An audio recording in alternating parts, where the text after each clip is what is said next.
Chapter 2. By the time I turned 12, I had withdrawn into myself completely. I avoided the few kids who would hang out with me. I started being a complete loner instead of just a part-time one. My only excursion into public places was to go to the library. The librarians didn't like me much either. They started picking out books and genres I wanted to read and set them aside so I could come in, return what I had read, check out new books they had for me, and leave as quickly as possible.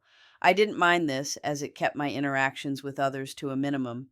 I stayed in my room all day and hid in the closet with the books and a light bright for a lamp because some boys had found my treehouse and taken it over.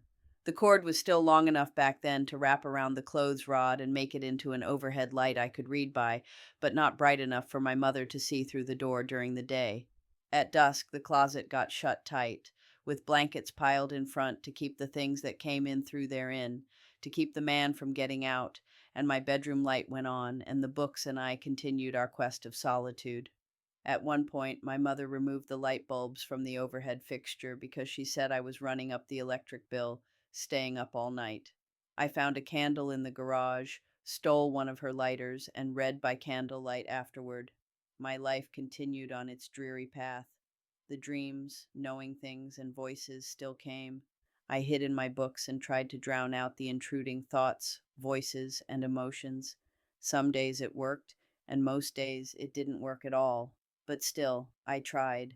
I tried to bury that which made me an outcast, hoping to find some normality somewhere.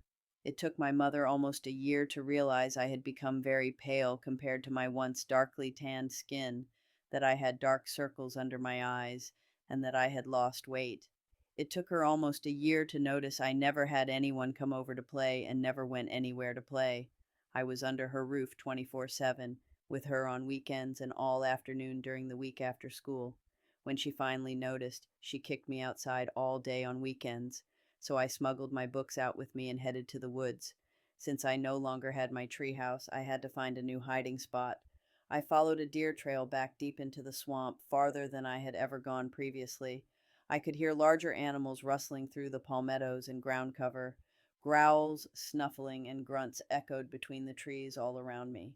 I didn't sense any danger, so I continued following the trail.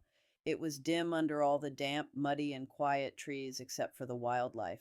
I must have walked for almost an hour before finding the bank of a bayou I had never been to. A cypress tree had fallen over it, making a natural bridge across to the other side.